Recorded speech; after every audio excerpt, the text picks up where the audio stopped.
Very few people realize what is happening right now as you're watching this. In China, physical silver is changing hands at prices significantly higher than what Western markets are showing on their screens.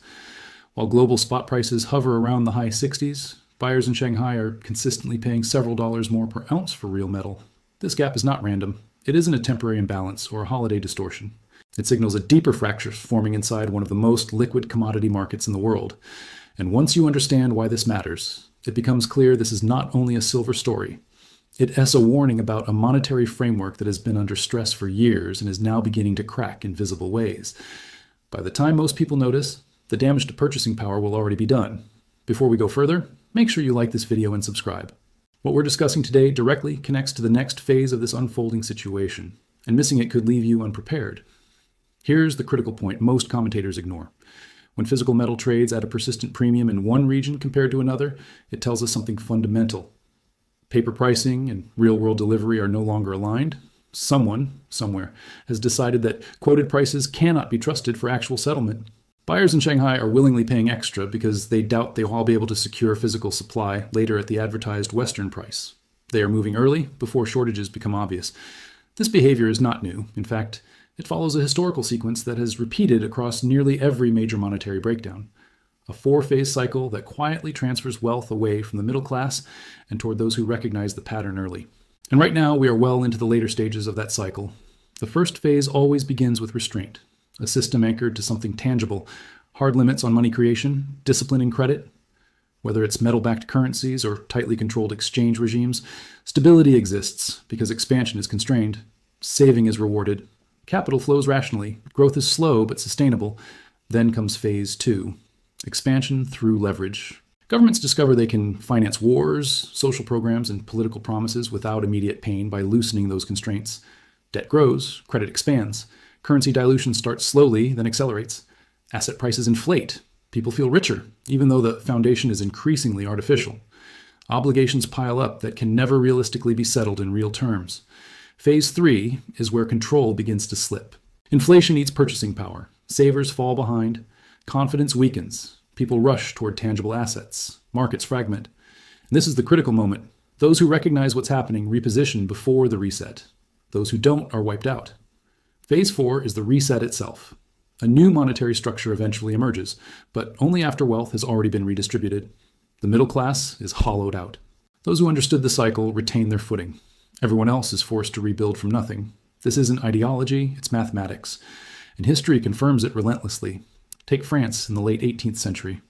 Before political chaos consumed the country, a currency experiment failed first. Burdened by war debt and extravagant spending, the government issued paper money backed by seized land. Initially, confidence held, but issuance spiraled. Within years, the currency collapsed almost entirely. Food shortages followed. Savings evaporated. Those holding tangible assets endured. When stability finally returned under a new monetary standard, the wealth transfer was already complete. Move forward to post-World War I Austria. An empire collapsed, debts remained, and production was shattered. The state printed to survive. Prices exploded. Wages lost value within hours. Cash holders were ruined. Those with hard assets or foreign exposure preserved purchasing power. Stability eventually returned, but only after the middle class was destroyed. Or Zimbabwe in the late 2000s. Years of unchecked money creation led to hyperinflation so extreme that currency lost meaning entirely. Savings vanished. Trust evaporated. Only tangible goods and alternative stores of value retained usefulness.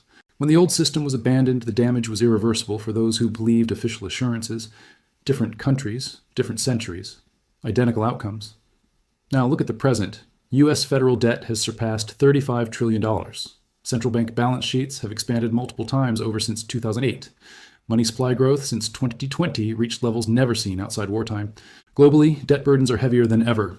Japan, Europe, China all face structural imbalances that cannot be resolved through growth alone. This is phase three. And the silver premium emerging in Shanghai is an early visible signal. Silver is unique. It has served as money for thousands of years, yet it's also essential to modern industry. Electronics, renewable energy, defense systems all depend on it.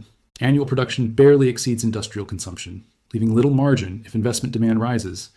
When trust in financial assets weakens, even small shifts in demand can stress physical supply. That's what the premium reflects. Not speculation, not noise, but a recognition that paper contracts may not guarantee access to real metal when it's needed. When such gaps appear, they signal a separation between screen prices and transaction reality. And here's the unsettling implication.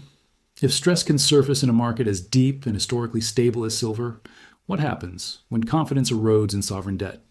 What happens when buyers demand compensation for holding promises they no longer fully trust? That's not an extreme scenario. It's the logical endpoint of the cycle. Every generation believes its system is immune. Every generation is proven wrong. When debts grow beyond repayment, when balance sheets can't shrink without collapse, when asset values detach from real productivity, governments face only two outcomes: default or dilution. And dilution is always chosen because it appears less painful at first. The silver premium is a signal that some participants already understand this. They're acting before the crowd. So what's the response? First, acknowledge reality instead of dismissing it.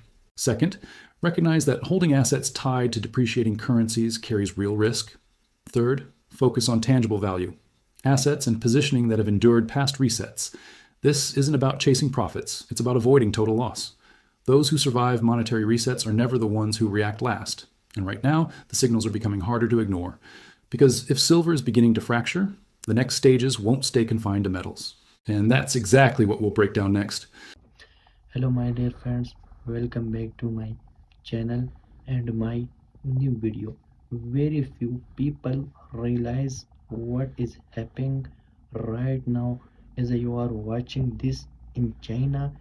Physical silver is a changing hands at prices significantly higher than what Western markets are showing on their screens. While global spot prices hover around the high 60s, buyers in Shanghai are constantly physical real dollars more per ounce for real metal. This gap is not random, it is a temporary imbalance or wholly distortion. It is signals a deeper fracture forming inside one of the most liquid commodity markets in the world. And once you understand why this matters, it is becomes clear this is not only a silver story, it is a warning about a monetary framework that has been under stress for years and is now beginning to crack in visible ways. By the time most people notice, the damage to purchasing power will already to be done. So friend, this is my new video and informative video, so please like my video and subscribe my channel. Thank you so much.